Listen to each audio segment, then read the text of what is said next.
I used to work at a Barnes & Noble. One day somebody left a stack of Irvine Welsh books, and as I was picking them up, that phrase caught me on the back. It was talking about how his stuff was coined as chemical romances. And I was like, wow, I'm surprised nobody's used that as a band name yet. It just fit so well on so many different levels. The band name meant so many different things having to do with antidepressants or alcoholism. It had a lot to do with the overall picture of what we were, saying.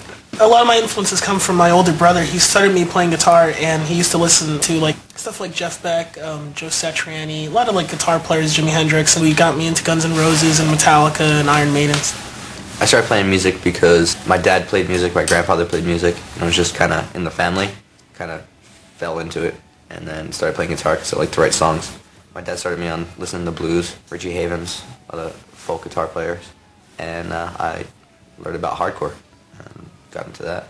I think the first kind of thing for me was a band called Rush.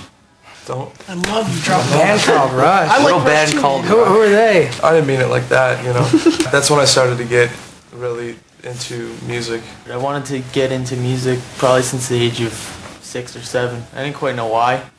I just really, really wanted to be in a band. Probably the first thing I could remember listening to was just really terrible 80s metal, like Iron Maiden, Poison. As I got older, I moved more into punk rock, pop punk, and stuff like that. I was very influenced by Iron Maiden early on. That was probably the first band that somebody was nice enough to have me discover while I was wearing a Poison t-shirt, which was very embarrassing at the time. It was also the same day that I played Dungeons & Dragons, which the two are very linked. I feel Iron Maiden and Dungeons & Dragons, and then I discovered punk rock. The concept for the record, Three Cheers for Sweet Revenge, was the story of a man and a woman who are separated by death in a gunfight, and he goes to hell only to realize by the devil telling him that she's still alive. The devil says, you could be with her again if you bring me the souls of 1,000 evil men. And so he hands him a gun and he says, I'll go do it.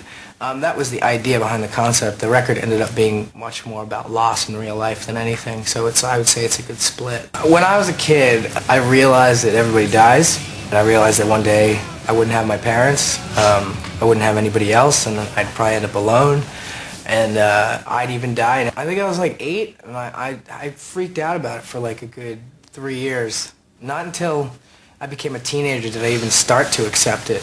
I never really felt death super close either until my grandma had passed away. But in the end, I think I started to see some kind of beauty or release in death.